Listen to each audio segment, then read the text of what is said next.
তিলাওয়াতের ভাজে ভাজে সুরের অলংকার, এ কোরআন বাণী যে আল্লাহর, এ কোরআন বাণী যে আল্লাহর। আসসালামু আলাইকুম ওয়া রাহমাতুল্লাহি ওয়া বারাকাতুহু। আস-সুন্নাহ ফাউন্ডেশনের অনন্য আয়োজন সহজ সূত্রে কোরআন শিখির 24তম পর্বে আপনাদেরকে স্বাগতম। আলহামদুলিল্লাহ, আমরা খুব অল্প সময়ে 23টি পর্ব শেষ করেছি। আজকে আমরা 24তম পর্ব শুরু করব। আজকের আনুষঙ্গিক কিছু নিয়ম রয়েছে যেগুলো শিখলে আমরা কোরআন সহিশুদ্ধভাবে তেলাওয়াত করতে পারবো। তার মধ্যে একটি হলো যে ওয়াকফের নিয়ম, যে শব্দের শেষে কিভাবে আমরা ওয়াকফ করব অথবা শব্দের শেষে কিভাবে আমরা থামব। এই ক্ষেত্রে 5টি নিয়ম রয়েছে। 1 নম্বর হলো শব্দের শেষে যদি হরকত জবর জের পেশ আসে অথবা তানবিন 2 জের অথবা 2 পেশ যদি আসে, অবশ্যই আমাদেরকে সাকিন করে ওয়াকফ করতে হবে। ওয়াকফ অর্থ হলো থামা। আপনারা স্ক্রিনে লক্ষ্য করুন, একটি শব্দ আমরা দেখতে পাচ্ছি ওয়াসাক, যে শব্দটি জবর দিয়ে শেষ হয়েছে। তাহলে এখানে ওয়াকফ কিভাবে করব? আপনারা আমার সাথে প্র্যাকটিস করুন। ওয়াসাক ওয়াসাক, আবার বলুন ওয়াসাক ওয়াসাক। পরবর্তী শব্দ, পরবর্তী উদাহরণ ওয়াল ফাজরি, শব্দটি জের দিয়ে সম্পন্ন হয়েছে। তাহলে আমরা কিভাবে ওয়াকফ করব? আপনারা আমার সাথে অনুশীলন করুন। ওয়াল ফাজরি ওয়াল ফাজর। পরবর্তী উদাহরণ পেশ দিয়ে লা তাযারু লা তাযারু। ওয়াকফ করব আমরা এইভাবে, আমার সাথে অনুশীলন করুন। লা তাযারু, আবার বলুন লা তাযারু। আলহামদুলিল্লাহ, খুবই সহজ। কোরআনে এই ধরনের উদাহরণ আসলে আমরা যজম দিয়েই ওয়াকফ করব ইনশাআল্লাহ। আমরা আরেকটি বলেছিলাম যে শব্দের শেষে যদি 2 জের অথবা 2 পেশ আসে, 2 জবর না, 2 জের অথবা 2 পেশ আসলে আমরা এই উদাহরণগুলো অথবা এই শব্দগুলো যজম দিয়ে আমরা ওয়াকফ করব। আপনারা স্ক্রিনে দেখতে পাচ্ছেন ওরাইশিন, এখানে ওয়াকফ করব কিভাবে? ওরাইশ। আবার বলবো না আমার সাথে, ওরাইশ। তাহলে প্রথম শব্দটি ছিল ওরাইশিন, ওয়াকফ করলে হয়ে যাবে ওরাইশ। পরবর্তী উদাহরণ হালিমুন হালিমুন। আপনারা দেখছেন শব্দটি 2 পেশ দিয়ে শেষ হয়েছে। তাহলে আমরা কিভাবে ওয়াকফ করব? আমার সাথে অনুশীলন করুন। হালিম, আবার বলুন হালিম। আলহামদুলিল্লাহ, 1 নম্বর নিয়ম আমরা শেষ করেছি। এখন আমরা 2 নম্বর নিয়ম শুরু করব। শব্দের শেষে যদি 2 জবর থাকে, অবশ্যই আমাকে এখানে 1 আলিফ পরিমাণ টেনে পড়তে হবে। আপনারা স্ক্রিনে দেখতে পাচ্ছেন একটা উদাহরণ হাকিমান। এখানে আমরা কিভাবে ওয়াকফ করব? ওয়াকফ করার সময় অবশ্যই 1 জবর দিয়ে 1 আলিফ পরিমাণ টেনে পড়তে হবে। আপনারা আমার সাথে বলুন হাকিমা হাকিমা। কোরআনে এই ধরনের উদাহরণ অনেক আসছে। আপনারা অবশ্যই এই বিষয়টি লক্ষ্য করবেন। যখনই আমরা ওয়াকফ করব, 1 জবর দিয়ে 1 আলিফ পরিমাণ টেনে আমাদেরকে ওয়াকফ করতে হবে। আবার বলুন হাকিমান হাকিমা। আলহামদুলিল্লাহ, আমরা দ্বিতীয় নিয়মটিও শেষ করেছি। 3 নম্বর নিয়ম, শব্দের শেষে মাদের হরফ থাকলে অথবা খাড়া জবর থাকলে, মাদের হরফ আলিফ ওয়াও ইয়া অথবা খাড়া জবর থাকলে যেভাবে আছে সেভাবে আমাদেরকে পড়তে হবে। আপনারা স্ক্রিনে দেখতে পাচ্ছেন উদাহরণটি হলো জিল জালাহা। এখানে জবরের পরে খালি আলিফ রয়েছে। তাহলে আমরা ওয়াকফ করার সময় সেম যেভাবে আছে সেভাবে আমরা পড়ব। আপনারা আমার সাথে বলুন জিল জালাহা। এখানে কোনো পরিবর্তন নেই, এটা আপনাদেরকে লক্ষ্য রাখতে হবে। শব্দের শেষে মাদের হরফ আলিফ ওয়াও ইয়া, জবরের বাম পাশে খালি আলিফ, জেরের বাম পাশে জজমালা ইয়া, পেশের বাম পাশে জজমালা ওয়াও হলে 1 আলিফ টেনে পড়তে হয়, কিন্তু এখানে কোনো পরিবর্তন হবে না। আমার সাথে আবার বলুন জিল জালাহা। ইয়া হরফ দিয়ে, ইয়া হরফের উদাহরণ স্ক্রিনে লক্ষ্য করুন লিযিকরি লিযিকরি, এখানেও কোনো পরিবর্তন নেই। মাদের হরফ ওয়াওয়ের উদাহরণ লক্ষ্য করুন তাউলু, এখানেও কোনো পরিবর্তন নেই। আমরা আরেকটি বলেছিলাম এই প্রকারের মধ্যে যে মাদের হারকাত, একটি হলো মাদের হরফ আর একটি হলো মাদের হারকাত। মাদের হারকাতের যদি খাড়া জবর হয় তাহলে যেভাবে আছে সেভাবে থামতে হবে। উদাহরণটি লক্ষ্য করুন ওয়াদ্দুহা ওয়াদ্দুহা। এখানে আমি যদি মিলিয়েও পড়ি ওয়াদ্দুহা ওয়াল্লাইলি, কোনো পরিবর্তন নেই। আবার যদি আমি ওয়াকফ করি তাহলে যেভাবে আছে সেভাবে আমরা পড়ব। ওয়াদ্দুহা, এই প্রকারের মধ্যেই মাদের হারকাতের যদি উল্টা পেশ থাকে অথবা খাড়া জের থাকে তাহলে এই শব্দের উপর ওয়াকফ করতে হলে অবশ্যই সাকিন দিয়ে ওয়াকফ করতে হবে। আপনারা স্ক্রিনে দেখুন, উদাহরণটি হলো ওয়া'আদ্দাদাহু। তাহলে কিভাবে আমরা ওয়াকফ করব? অবশ্যই আমাদেরকে সাকিন দিয়ে ওয়াকফ করতে হবে। আপনারা আমার সাথে অনুশীলন করুন, ওয়া'আদ্দাদাহ। আবার বলুন ওয়া'আদ্দাদাহ। পরবর্তী শব্দ খাড়া জের দিয়ে যাহরিহি। এখানে আমরা কিভাবে ওয়াকফ করব? আমরা দেখছি এখানে খাড়া জের রয়েছে, অবশ্যই ওয়াকফ করার সময় জজম দিয়েই আমাদেরকে ওয়াকফ করতে হবে। তাহলে আমার সাথে অনুশীলন করুন, যাহরিহি। আবার বলুন যাহরিহি। আলহামদুলিল্লাহ, আমরা 3 নম্বর নিয়মটি শিখেছি। এখন আমরা 4 নম্বর নিয়মটি শিখব। শব্দের শেষ হরফে গোলতা থাকলে, শব্দের শেষ হরফে গোলতা থাকলে তা সাকিনযুক্ত হাতে পরিবর্তন করে ওয়াকফ করতে হয়। আপনারা উদাহরণটি দেখতে পাচ্ছেন, মুসাদাতুন। এখানে শেষের হরফটি হলো গোলতা। তাহলে শেষের হরফটি যদি গোলতা থাকে ওয়াকফ করার সময় অবশ্যই আমরা হাতে পরিবর্তন করে ওয়াকফ করব। আপনারা আমার সাথে অনুসরণ করুন, মুসাদাহ। আবার বলুন মুসাদাহ। খুবই সহজ নিয়ম, যদি আমরা একটু খেয়াল করে পড়ি তাহলে ইনশাআল্লাহ আমাদের তেলাওয়াতের সময় কোনো ভুল হবে না। এখন আমরা শিখব 5 নম্বর নিয়ম। শব্দের শেষ হরফে হরকত অথবা তানবিন সহকারে তাসদীদ হলে অবশ্যই আমাদেরকে হরকত অথবা তানবিনকে বাদ দিয়ে তাসদীদের উপরে ওয়াকফ করতে হবে। আপনারা স্ক্রিনে লক্ষ্য করুন, একটি শব্দ আমরা দেখতে পাচ্ছি আস-সামিরিয়্যু। আমরা এখানে কিভাবে ওয়াকফ করব? অবশ্যই এখানে যেহেতু হরকত রয়েছে হরকতকে বাদ দিয়ে আমরা তাসদীদের উপর ওয়াকফ করব। আপনারা আমাকে দেখুন এবং আমার সাথে অনুশীলন করুন, আস-সামিরি, আস-সামিরি। পরবর্তী আমরা আরেকটি শব্দ দেখতে পাচ্ছি যে শব্দটি তানবিন সহকারে তাসদীদ এসেছে। তাহলে এখানে আমরা কিভাবে ওয়াকফ করব? প্রথম শব্দটি হলো মুস্তাকাররুন। আমরা দেখতে পাচ্ছি তানবিন সহকারে তাসদীদ রয়েছে, অবশ্যই আমাদেরকে তানবিনটাকে বাদ দিয়েই তাসদীদের উপর ওয়াকফ করতে হবে। আপনারা আমার সাথে বলুন মুস্তাকার। তাহলে আমরা শব্দের শেষে কিভাবে ওয়াকফ করব এটির আমরা 5টি নিয়ম শিখলাম। ইনশাআল্লাহ আশা করি আমাদের যখন এটা বারবার অনুশীলন করব তাহলে হয়তো আমাদের আর ভুল হবে না বিইذনিল্লাহি তাআলা। 5 নম্বর নিয়মের মধ্যে আরেকটি বিষয় রয়েছে, যদি শেষ হরফটি নুন এবং মিম হয়, এই নুন এবং মিমের উপর থামতে হলে অবশ্যই আমাদের গুণনা করে থামতে হবে। আপনারা একটি উদাহরণ দেখতে পাচ্ছেন, জান্নুন। এখানে আমরা কীভাবে ওয়াকফ করবো? আপনারা আজকে দেখুন, শেষ হরফটি নুন এবং তানবিন এবং তাসদীদ সহকারে এসেছে, অবশ্যই তানবিনকে বাদ দিয়ে আমরা নুনের উপরে ওয়াকফ করব, কিন্তু এক্ষেত্রে শর্ত হলো অবশ্যই গুণনা করতে হবে। যেমন আমার সাথে অনুশীলন করুন, জান।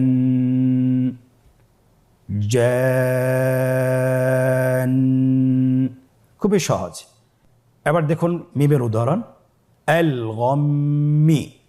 এখানেও শেষ হরফটি মিম, তানবিন এবং তাসদীদ সহকারে এসেছে, অবশ্যই আমাদেরকে ওয়াকফ করতে হলে তানবিনটাকে বাদ দিয়ে তাসদীদের উপর ওয়াকফ করতে হবে। কিভাবে ওয়াকফ করবেন? আমার সাথে অনুশীলন করুন, আল গম। আবার বলুন আল গম। আর এখানে যদি শব্দের শেষে কলকালার হরফ আসে অবশ্যই আমাদেরকে অধিক জোরালোভাবে হরফটিকে কলকালা করে পড়তে হবে। আপনারা স্ক্রিনে দেখতে পাচ্ছেন শব্দটি হলো বিল হাক্কি। এখানে আমরা দেখতে পাচ্ছি যে কফের উপর তাসদীদ এসেছে এবং হরকত এসেছে, অবশ্যই আমাদেরকে হরকতটাকে বাদ দিয়ে তাসদীদের উপর ওয়াকফ করতে হবে। কিভাবে ওয়াকফ করবেন? বিল হক। আবার বলুন বিল হক। আরেকটি উদাহরণ দেখুন, ওয়াতাব্বা। সূরা লাহাব আমরা সবারই মুখস্থ, তাব্বাত ইয়াদা আবি লাহাবিন ওয়াতাব্বা। কিন্তু আমরা যদি এখানে ওয়াকফ করি, কিভাবে ওয়াকফ করব? ওয়াতাব্বা, কিন্তু ওয়াকফ করলে ওয়াতাব্বা, ওয়াতাব্বা। আরেকটি উদাহরণ, ফিল হাজ্জি। ফিল হাজ্জি, শেষের হরফটি হলো কলকলার হরফ, এখানে তাসদীদ এসেছে এবং জের এসেছে, অবশ্যই আমাদেরকে জেরটাকে বাদ দিয়েই তাসদীদের উপর ওয়াকফ করতে হবে। আপনারা আমার সাথে বলুন ফিল হাজ্জ, ফিল হাজ্জ।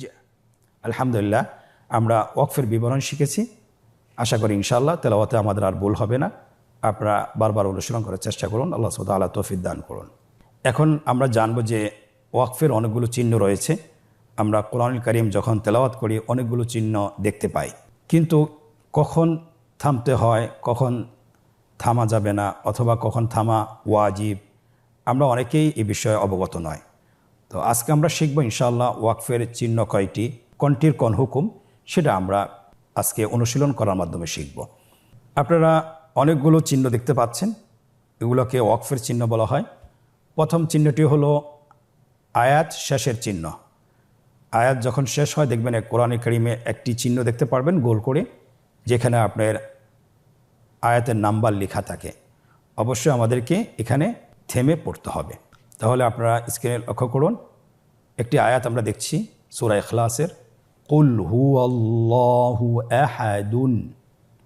এখানে আমরা ওয়াকফ করব, কুল হুয়াল্লাহু আহাদ। আবার বলুন, কুল হুয়াল্লাহু আহাদ। আমরা স্ক্রিনে আরেকটি চিহ্ন দেখতে পাচ্ছি মিমের মতোই, এটাকে মিমে আমরা বলি। এই চিহ্নের স্থানে অবশ্যই থামতেই হবে, অবশ্যই থামতে হবে। এটাকে ওয়াকফে লাজিম আমরা বলে থাকি, যে থামাটা আবশ্যক। আমরা কোরআন কারীমের সূরা মুনাফিকুনের একটি আয়াত দেখতে পাচ্ছি। আয়াতের প্রথমাংশের পরেই এই ওয়াকফে লাজিমের চিহ্নটি রয়েছে এবং আয়াতে কারিমার দ্বিতীয় অংশটিও রয়েছে। অবশ্যই আমরা যখন প্রথম অংশটা তেলাওয়াত করব এই চিহ্নের স্থানে আমাদেরকে থামতে হবে। আপনারা আমার সাথে বলুন, قالوا نشهد إنك لرسول الله। আবার বলুন, قالوا نشهد إنك لرسول الله। এরপরে দ্বিতীয় অংশ থেকে আবার শুরু করতে হবে, والله يعلم إنك لرسوله। তাহলে আমরা দুইটা অংশ একসাথে মিলিয়ে পড়ব না, অবশ্যই আমাদেরকে এই চিহ্নটার আগে থামতে হবে। পরবর্তী আমরা আরেকটি চিহ্ন দেখতে পাচ্ছি, লাম আলিফ লেখা আছে। এই চিহ্নের অর্থ হলো যে থামা জায়েজ নাই, থামা বৈধ নয়। এর উদাহরণটা আমরা পড়ছি, আপনারা দেখুন সূরা বাকারার একটি আয়াত, قالوا إنا معكم إنما نحن مستهزئون।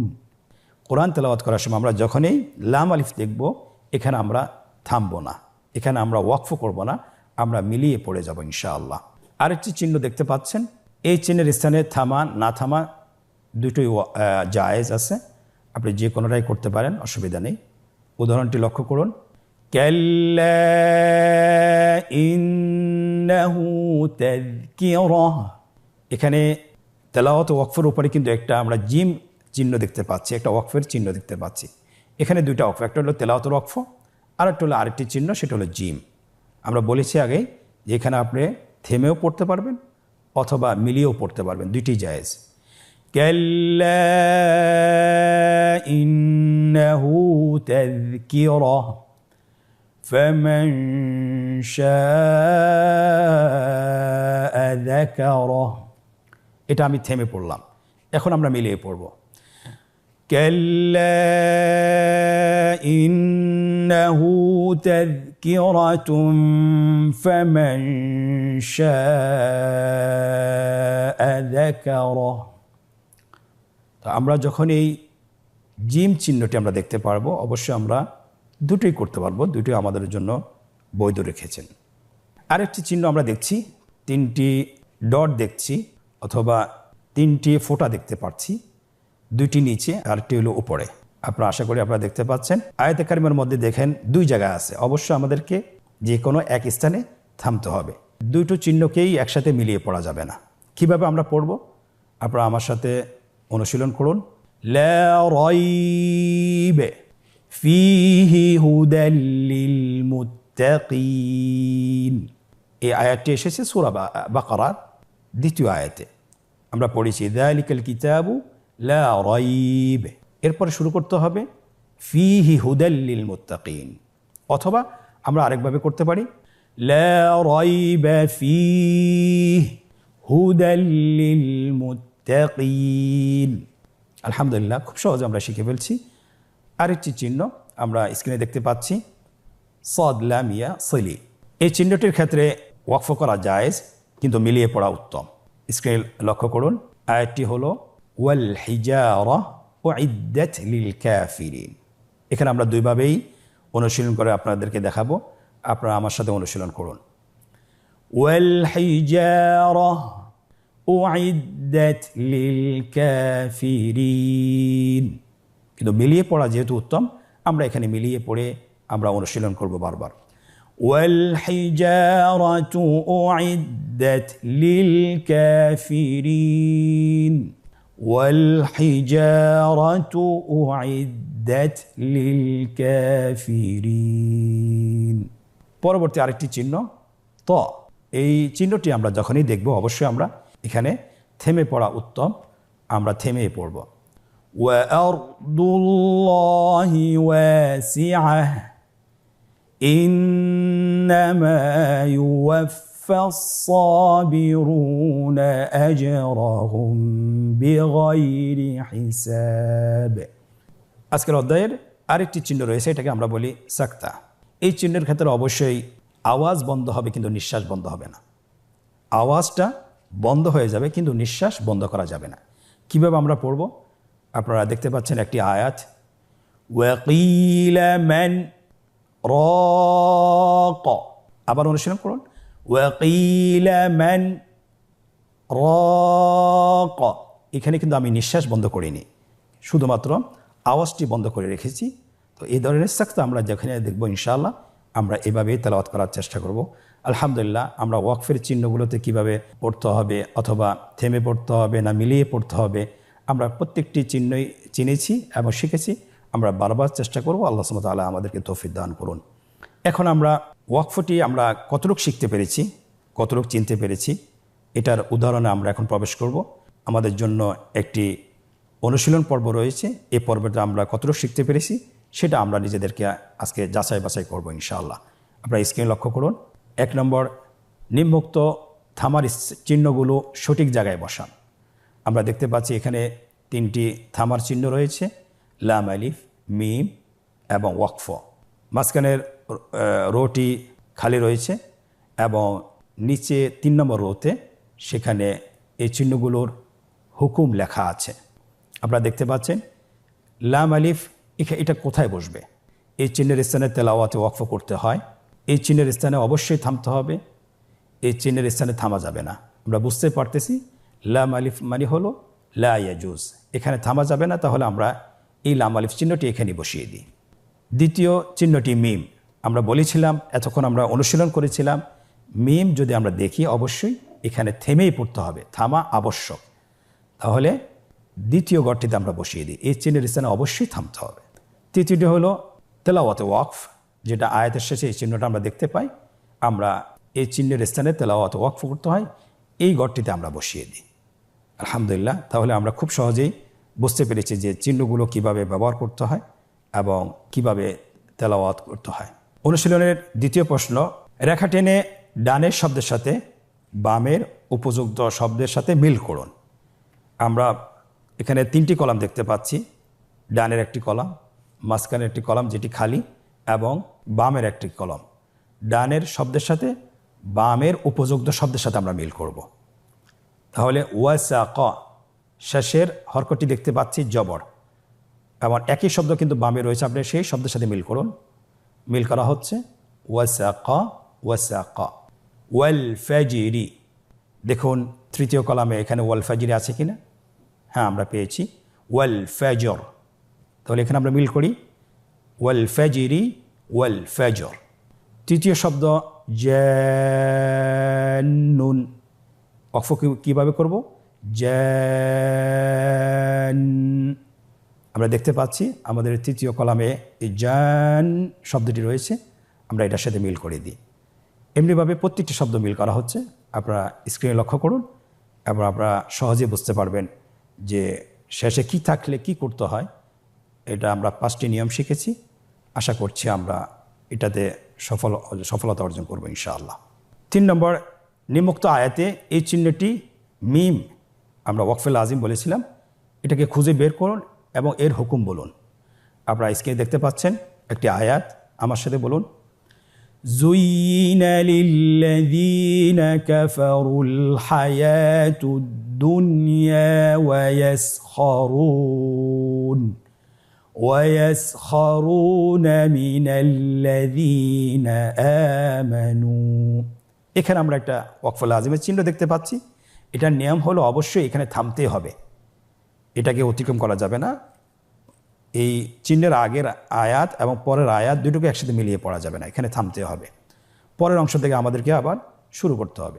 ওয়াল্লাযীনা তাকাউ ফাওকাহুম ইয়াওমাল কিয়ামাহ ওয়াল্লাহু ইয়ারযুকু মান ইয়াশাউ বিগাইরি হিসাব।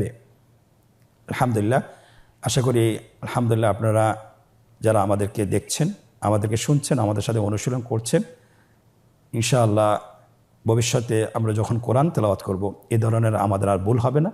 আমরা কখন থামবো, কখন থামবো না, কখন মিলিয়ে পড়তে হবে, কখন মিলিয়ে পড়তে হবে না, অথবা কখন মিলিয়ে পড়া উত্তম এবং কখন থামা আবশ্যক, আমরা প্রত্যেকটি হুকুমই আমরা জেনেছি। আল্লাহ সুবহানাহু ওয়া তাআলা আমাদেরকে কোরআন তেলাওয়াতে সহিশুদ্ধতা দান করুন, সব আল্লাহুম্মা আমিন। আজকের পর্ব থেকেই এখানেই বিদায় নিচ্ছি, পরবর্তী পর্বতে আবারও দেখা হচ্ছে। জাযাকুমুল্লাহ খায়র। আসসালামু আলাইকুম ওয়া রাহমাতুল্লাহি ওয়া বারাকাতুহু। আস-সুন্নাহ ফাউন্ডেশন, উম্মার স্বার্থে সুন্নাহর সাথে।